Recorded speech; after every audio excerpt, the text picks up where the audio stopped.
Hello, my name is Luke Minute, presenting my level for Level Design's RPG Quest, Just Another Fairy Tale Story. My level is built in Wildermyth, a procedurally generated tactical RPG released in 2019 by World Walker Games, with comic-like storytelling, grid-based gameplay similar to the XCOM series.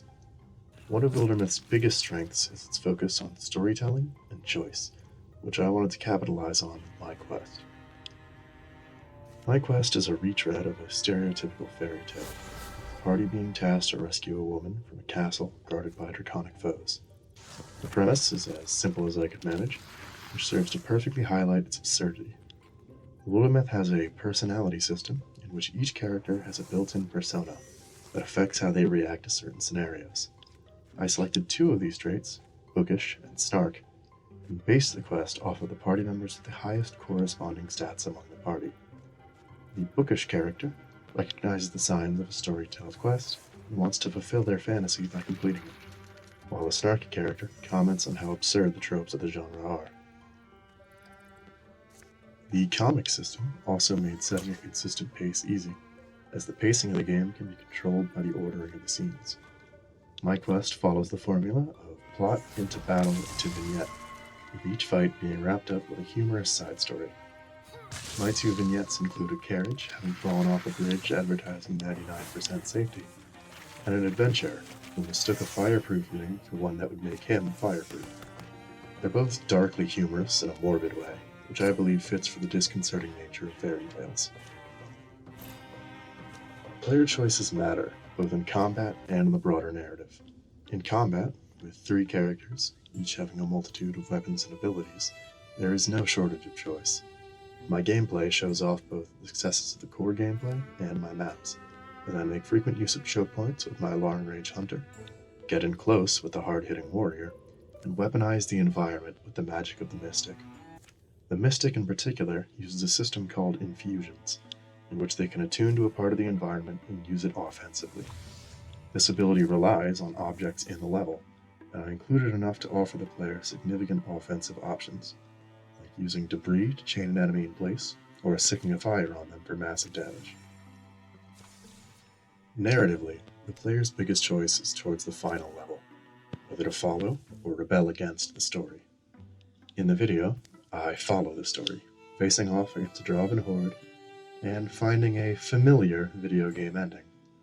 However, I did create an additional ending should the player choose to question the absurdity of the situation, in which the player discovers the woman is a member of her cult, and that her family name is Damsel, before fighting off against Deepists.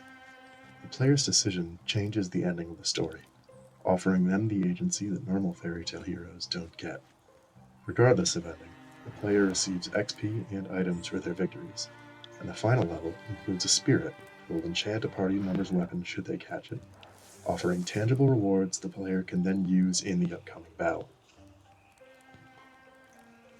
Although Wildermyth uses procedural generation for its levels, I put a significant amount of thought into each encounter. The first level occurs in cramped corridors against a small number of more thuggy zombies. The hallways offer a chance for the enemies to go unseen until they're close enough to strike. But they only occur in low numbers, which may create a good scare the first time an enemy rushes out of the darkness at a party member, but offers very low odds that they'll actually kill anyone. The second level occurs in a much more open area, but is littered with fires, provoking the player to move carefully or be burned. The player also has the option to put out fires, creating a safe area around themselves, or weaponize the fire with their mystics. The Gorgon enemies have a mix of long-range snipers and highly mobile monsters, so the player must be careful which enemies they eliminate first. Finally, the third level occurs in a castle, with either the Draven or Deepists behind several closed doors. The player can choose to split the party up, making each member more vulnerable, covering more ground, or move as a unit, slowly clearing each room.